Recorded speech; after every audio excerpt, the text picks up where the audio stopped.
ಆವತ್ತು 2010ರಲ್ಲಿ ಬಳ್ಳಾರಿ ಗಣಿ ಧಣಿಗಳ ವಿರುದ್ಧ ಸಿಎಂ ಸಿದ್ದರಾಮಯ್ಯ ಬಳ್ಳಾರಿಯವರೆಗೆ ಪಾದಯಾತ್ರೆ ಮಾಡಿದ್ರು. ಅದೇ ಪಾದಯಾತ್ರೆಯಲ್ಲಿ 2013ರಲ್ಲಿ ಅಧಿಕಾರದ ಗದ್ದುಗೆ ಕೂಡ ಏರ್ಬಿಟ್ರು. ಬಳಿಕ ಗಣಿ ಅಕ್ರಮ ಆರೋಪದಲ್ಲಿ ಗಾಲಿ ಜನಾರ್ದನ ರೆಡ್ಡಿ ಜೈಲ್ ಸೇರಿದ್ದು ಇತಿಹಾಸ.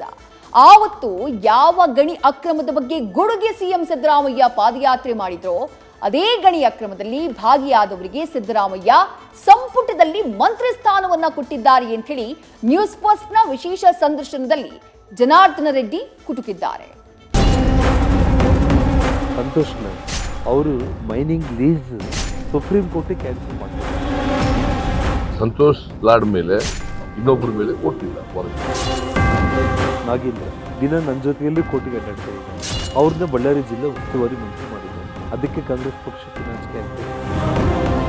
ಹೀಗೆ ಹೇಳಿದ್ರೆ let him go to the court.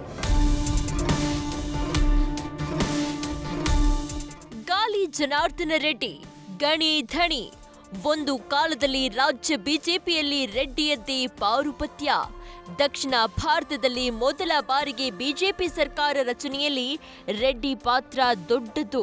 ಅಕ್ರಮ ಗಣಿಗಾರಿಕೆಯ ಉರುಳು ಸುತ್ತಿಕೊಂಡ ಬಳಿಕ ರೆಡ್ಡಿ ಬಿಜೆಪಿಗೆ ಅಪಥ್ಯವಾಗಿ ಬಿಟ್ಟಿದ್ರು. ಬದಲಾದ ಸನ್ನಿವೇಶದಲ್ಲಿ ರೆಡ್ಡಿ ಬಿಜೆಪಿಗೆ ಸಖ್ಯವಾಗಿದ್ದಾರೆ.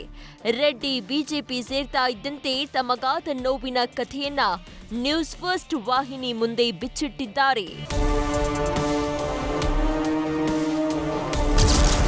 ಗಣಿ ಅಕ್ರಮ ಮಾಡಿದವರಿಗೆ ಮಂತ್ರಿ ಸ್ಥಾನ ಕೊಟ್ಟಿದ್ದಾರಾ? ನ್ಯೂಸ್ ಫಸ್ಟ್ ಸಂದರ್ಶನದಲ್ಲಿ ಗಣಿ ಧಣಿ ರೆಡ್ಡಿ ಬಾಂಬ್. ಇತ್ತೀಚೆಗಷ್ಟೇ ಬಿಜೆಪಿ ಘರ್ವಾಪ್ಸಿಯಾಗಿರೋ ಗಾಲಿ ಜನಾರ್ದನ ರೆಡ್ಡಿ ಪಕ್ಷದಲ್ಲಿ ವರ್ಚಸ್ಸು ಹೆಚ್ಚಿಸಿಕೊಳ್ಳುವ ಯತ್ನದಲ್ಲಿದ್ದಾರೆ. ಒಂದು ಕಾಲದಲ್ಲಿ ರಾಜ್ಯ ಬಿಜೆಪಿಯನ್ನ ತನ್ನ ಹಿಡಿತದಲ್ಲಿಟ್ಟುಕೊಂಡಿದ್ದ ರೆಡ್ಡಿ ದಶಕದ ನಂತರ ಬಿಜೆಪಿಗೆ ಸೇರಿದ್ದಾರೆ. ತನ್ನ ವಿರುದ್ಧ ಪಿತೂರಿ ಮಾಡಿ ಜೈಲು ಸೇರುವಂತೆ ಮಾಡಿದ್ರು. ಈಗ ನನ್ನ ಮೇಲಿನ ಆರೋಪಗಳೇ ಸಚಿವ ನಾಗೇಂದ್ರ ಹಾಗೂ ಸಂತೋಷ್ ಲಾಡ್ ಮೇಲಿದೆ. ಹೇಗಿದ್ರು ಅವರನ್ನ ಸಿಎಂ ಸಿದ್ದರಾಮಯ್ಯ ತಮ್ಮ ಸಂಪುಟಕ್ಕೆ ಸೇರಿಸಿಕೊಂಡಿದ್ದಾರೆ ಅಂತ ನ್ಯೂಸ್ ಫಸ್ಟ್ ವಿಶೇಷ ಸಂದರ್ಶನದಲ್ಲಿ ಗಾಲಿ ಜನಾರ್ದನ ರೆಡ್ಡಿ ಗಂಭೀರ ಆರೋಪ ಮಾಡಿದ್ದಾರೆ. ನಾಗೇಂದ್ರ ಬಳ್ಳಾರಿ ಜಿಲ್ಲಾ ಉಸ್ತುವಾರಿ ಸಚಿವ. ಇವತ್ತು 32 ಪ್ರಕರಣಗಳು ಅವ್ರ ಮೇಲೆ ಇರೋದು. 9 CBI ಪ್ರಕರಣಗಳು, 23 SIT ಕೇಸ್ಗಳು, ಎಲ್ಲ ಮೈನಿಂಗ್ ಕೇಸ್ಗಳೇ. ಇದೇ ಸಿದ್ದರಾಮಯ್ಯನವರು ಬಳ್ಳಾರಿಗೆ ಪಾದಯಾತ್ರೆ ಬಂದಾಗ ನೀವು ಬೇಕಾದರೆ ನ್ಯೂಸ್ ಕ್ಲಿಪ್ ತಗೊಂಡು ನೋಡಿ ನಾಗೇಂದ್ರ ಹೆಸರನ್ನು ತಗೊಂಡು ಇನ್ನೂ ಜೋರಾಗಿ ಮಾತಾಡಿದ್ರು ಅವರು. ಅಂದರೆ ರಾಬ್ರಿ, ಕಳ್ತನ, ಅಟ್ಯಾಕು, ಅದು ಇದು ಎಲ್ಲ ಮಾತಾಡಿದ್ದಂಥವ್ರು. ಸಂತೋಷ್ ಲಾಡ್ ಇವತ್ತು ಸಚಿವ, ಕ್ಯಾಬಿನೆಟ್ ದರ್ಜೆ ಸಚಿವ ಸಿದ್ದರಾಮಯ್ಯ ಅವ್ರ ಸರ್ಕಾರದಲ್ಲಿ. ಅವರು ಮೈನಿಂಗ್ ಲೀಸ್ ಸುಪ್ರೀಂ ಕೋರ್ಟೇ ಕ್ಯಾನ್ಸಲ್ ಮಾಡಿಬಿಟ್ಟಿದೆ. ಕೇಸು ಸೈಡ್ಗಿದೆ. ಮೈನಿಂಗ್ ಲೀಸೇ ಆ ಸಂಸ್ಥೆ ತುಂಬ ದೊಡ್ಡ ಪ್ರಮಾಣದಲ್ಲಿ ಅಕ್ರಮ ಮಾಡಿದ್ದವ್ರದ್ದೇ ಸುಪ್ರೀಂ ಕೋರ್ಟ್ ಕ್ಯಾನ್ಸಲ್ ಮಾಡೋದು. ಅಂದರೆ ಒಂದು ಲಿಮಿಟ್ ಮೀರಿ ಅತಿ ದೊಡ್ಡ ಪ್ರಮಾಣದಲ್ಲಿ ಅವರು ಅಕ್ರಮ ಮಾಡಿದ್ದಕ್ಕೆ ಸಂತೋಷ್ ಲಾಡ್ ಮಾಲೀಕತ್ವದ ಮೈನಿಂಗ್ ಲೀಸೇ ಕ್ಯಾನ್ಸಲ್ ಆಗಿದೆ. ಇವತ್ತು ಕಾಂಗ್ರೆಸ್ ಪಕ್ಷಕ್ಕೆ ಹೋಗಿದ್ದಾನೆ. 32 ಕೇಸ್ಗಳಲ್ಲಿದ್ದಾರೆ. ನಾನು ಹೇಳಿರುವಂಥ ನನ್ನ 3-4 ಕೇಸಲ್ಲಿ ಕೂಡ ದಿನ ನನ್ನ ಜೊತೆಯಲ್ಲಿ ಕೋರ್ಟಿಗೆ ಅಡ್ಡಾಡ್ತಾ ಇದ್ದಾನೆ. ಅವ್ರನ್ನ ಬಳ್ಳಾರಿ ಜಿಲ್ಲಾ ಉಸ್ತುವಾರಿ ಮಂತ್ರಿ ಮಾಡಿದ್ದಾರೆ. ಅದಕ್ಕೆ ಕಾಂಗ್ರೆಸ್ ಪಕ್ಷಕ್ಕೆ ನಾಚಿಕೆ ಆಗಬೇಕು.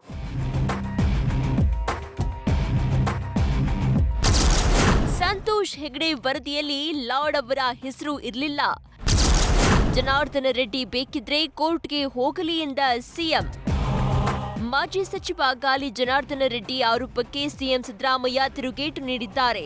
ನ್ಯಾಯಮೂರ್ತಿ ಸಂತೋಷ್ ಹೆಗ್ಡೆ ಕೊಟ್ಟಿದ್ದ ವರದಿಯಲ್ಲಿ ರೆಡ್ಡಿ ಹೆಸರು ಮಾತ್ರ ಇದೆ. ಸಂತೋಷ್ ಲಾಡ್, ನಾಗೇಂದ್ರ ಹೆಸರು ಇರಲಿಲ್ಲ. ಜನಾರ್ದನ ರೆಡ್ಡಿ ಬೇಕಿದ್ರೆ ಕೋರ್ಟ್ಗೆ ಹೋಗ್ಲಿ ಅಂತ ಟಾಂಗ್ ನೀಡಿದ್ದಾರೆ. ಜನಾರ್ದನ ರೆಡ್ಡಿ ಅವರು ರಿಪಬ್ಲಿಕ್ ಆಫ್ ಬಳ್ಳಾರಿ ಮಾಡಕ್ ಹೊರಟಿದ್ದಾರೆ. ಅಕ್ರಮ ಗಣಿಗಾರಿಕೆ ಮಾಡ್ತಾ ಇದ್ದಾರೆ. ಕೋಟಿಗಟ್ಟಲೆ ಹಣ ವಸೂಲು ಮಾಡ್ತಾ ಇದ್ದಾರೆ ಅಂತ ಕೊಟ್ಟಿರೋದು ವರದಿ. ಅದರ ಆಧಾರದ ಮೇಲೆ ನಾನು ಚಳುವಳಿ ಮಾಡಿದ್ದು. ಅದನ್ನು ಅಸೆಂಬ್ಲಿನಲ್ಲಿ ಪ್ರಸ್ತಾಪ ಮಾಡಿದೆ.